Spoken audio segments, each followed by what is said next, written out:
नमस्कार मेरे प्यारे दोस्तों, मैं हूं आपका होस्ट शेफ धीरज। आज इस क्लास में हम लोग बात करने वाले हैं how to become a chef in India. India में आप शेफ किस प्रकार से बन सकते हैं।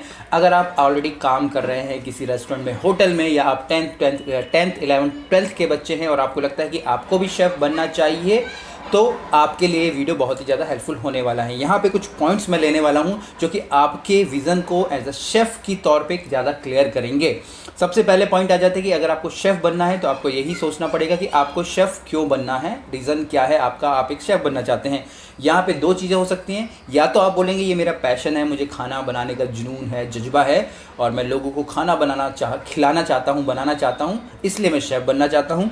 दूसरा, आप लोग इसको एक अच्छे कैरियर ऑप्शंस की तरह देखेंगे कि भाई जैसे इंजीनियरिंग होती है, डॉक्टर होते हैं, ठीक है, बाकी के फील्ड होते हैं, उसी प्रकार से शेफ़ भी एक फील्ड है। अब मेरी क्या राय है, जब ये दोनों चीज़ें आपस में मिल जाती हैं, जब आप अपने कैरियर को ही अपना पैशन बना लेते हैं या अपने पैशन को ही अपना कैरियर बना लेते हैं, तो आप एक बहुत ही बढ़िया क्वालिटी के शेफ़ बन जाते हैं जो कि बहुत ज़्यादा नाम कमा सकता है, बहुत ही ज़्यादा पैसन कमा सकता है, बहुत ही ज़्यादा नाम कमा सकता है, या बहुत ही ज़्यादा आप बोल सकते हैं कि पैसा भी कमा सकता है। मैं दोबारा इसको दोहरा रहा हूँ क्योंकि आजकल आपके पास पैसे भी होने चाहिए अगर आपको समाज के अंदर अपनी एक जगह बनानी है। और यहाँ पे अगर आप सिर्फ ये सोच रहे हैं कि ये मेरा पैशन है, तब भी आप फेल हो जाएंगे, या आप सोच रहे हैं कि ये बहुत ही अच्छा कैरियर ऑप्शन है, तब भी आप फेल हो जाएंगे। पर जब आप इन दोनों चीज़ों को कंबाइन कर देंगे तो आप देखिए आपका एक अलग ही वर्जन दुनिया के सामने आएगा।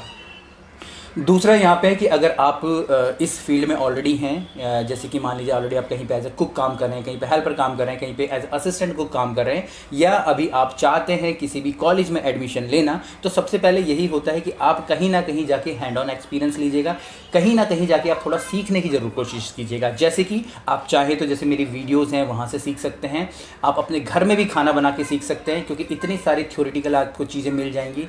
मेरे ही चैनल पर इतनी सारी वीडियोज़ हैं जिनके में कि आपको पता चलेगा कि भाई कॉलेज में जाके आपको क्या पढ़ाया जाना है, क्योंकि खाना बनाना एक प्रैक्टिकल काम हो जाता है, पर उसको खाना बनाने से पहले उसको समझना ज़रूरी हो जाता है। मैं कॉन्टिनेंटल सीख रहा हूँ, मैं इटालियन सीख रहा हूँ, क्योंकि अभी तक हम लोगों के दिमाग में कन्फ्यूज़न रहता है कि मुझे कौन सा शेफ़ बनना है, कौन सी कुजीन चाहिए। तो वहीं अगर ये सारी चीज़ें आप कॉलेज में जाने से पहले ही सीख ले रहे हैं या पहले ही समझ ले रहे हैं, चाहे प्रैक्टिकली जाके चाहे थ्योरेटिकल जाके, तो आपके लिए बहुत ही ज़्यादा हेल्पफुल हो जाता है आपके फ्यूचर के लिए। तीसरा इसमें पॉइंट आ जाता है कि एक अच्छे कॉलेज को चुनना, चूज़ अ राइट कॉलेज। अब कॉलेज कैसे चूज़ करना ही टोटली आपके ऊपर डिपेंड करता है। सारे ही कॉलेज अच्छे होते हैं, पर आपको ये देखना है कि आपके बजट के अंदर क्यों आता है, क्योंकि जिस भी कॉलेज में जाएंगे वो आप लोगों से फ़ी ही चार्ज करेगा। दूसरा, आपको ये भी देखना है कि उस कॉलेज में पढ़ाने वाले लोग क्या हैं, किस प्रकार की उनकी फैसिलिटीज़ हैं, ताकि आप जब भी अपना समय वहाँ पर दें, जो भी अगर आप डिग्री या डिप्लोमा कर रहे हैं, तो आपको एक बेस्ट एजुकेशन मिले कलरी फील्ड के अंदर।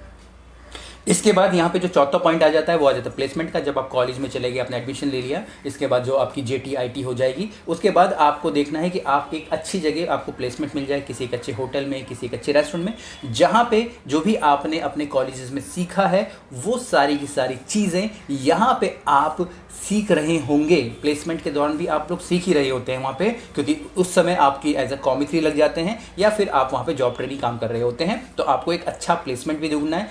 शुरुआती समय में पैसे के पीछे मत भागिएगा। हर कोई बोलता है कि मुझे वहाँ इतनी सैलरी मिल रही है, मैं चले जाऊँ, यहाँ चले जाऊँ, वहाँ चले जाऊँ, बट मेरे हिसाब से एटलीस्ट 2 या 3 साल तक आपको पैसे के पीछे नहीं भागना है। अगर आप शुरुआती समय में पैसे के पीछे भाग रहे हैं तो बाद में आपको फिर से पैसों के पीछे ही भागना पड़ेगा। शुरू में अगर आप पैसे के पीछे भागेंगे तो जब आपकी लेटर सीरीज हो जाएगी 30-35 साल की, फिर से आप पैसों के पीछे भाग रहे होंगे। पर अगर शुरू में आप काम के पीछे भागेंगे कि भाई मैं अच्छे से काम सीख लूँ, मैं अपने आप को अच्छे से ज़्यादा से डेवलप कर लूँ, अपने ऊपर इन्वेस्टमेंट कर लूँ, नई नई चीज़ें सीख लूँ, नई नई स्किल सीख लूँ, तो 30-35 साल जब आपकी उम्र हो जाएगी तो तब देखिए लोग आपके पीछे भाग रहे होंगे, कंपनी आपके पीछे भाग रही होंगी और आपको वो नौकरी देने के लिए बोलेंगे भैया मेरे पास आ जाओ, मेरे पास आ जाओ। उस समय आपके पास इतने ऑप्शन होंगे कि कोई हद की बात नहीं है। पर वहीं अगर आप शुरुआती समय में आप बोलेंगे कि मैं पैसों के पीछे भाग लूँ, तो ये सारा का सारा इसका अपोजिट हो जाएगा। अब यहाँ पे सबसे लास्ट आ जाता है कि आपको एक राइट मेंटर चूज़ करना है जो कि आपको समय समय पे आपको गाइड करते रहे। अब हम लोग भी अवेलेबल हैं आप लोगों को गाइड करने के लिए, क्योंकि जब भी आप कोई डिसीजन ले रहे हैं या आपको कोई जॉब चेंज करना है या आपको कहीं इंटरव्यूज़ के लिए जाने हैं, आपको रेसिपीज़ की ज़रूरत है, आपको समझ नहीं आ रहा है कि भाई मैं इस लेवल पे आ गया हूँ, मैं कॉमी 3 हो गया हूँ, मैं कॉमी 2 मुझे बनना है, मैं क्या करूँ, मैं CDP बन गया हूँ, मुझे शू शेफ बनना है, मैं क्या करूँ, मैं एग्जीक्यूटिव शेफ भी बन गया हूँ, अब मुझे क्या करना चाहिए। तो इस लेवल पे आपको कोई ना कोई एक मेंटर की ज़रूरत होती है। तो हमेशा किसी ना किसी एक बंदे को, चाहे वो डिजिटली हो या फिर फिजिकली हो, आपको अपना मेंटर ज़रूर चूज़ करना है ताकि वो आपको समय समय पे गाइड कर पाए। तो यही 5 स्टेप हैं इंडिया में एक अच्छे शेफ़ बनने के लिए या शेफ़ को एज ए कैरियर चूज़ करने के लिए। उम्मीद करता हूँ आपको ये वीडियो अच्छी लगी होगी और आपका विज़न एक शेफ़ बनने के लिए ज़्यादा क्लियर हो गया होगा। कुछ भी क्वेश्चन हो कमेंट से नीचे ज़रूर लिखिएगा। फिर मिलेंगे एक नए वीडियो में, तब तक के लिए जय हिंद।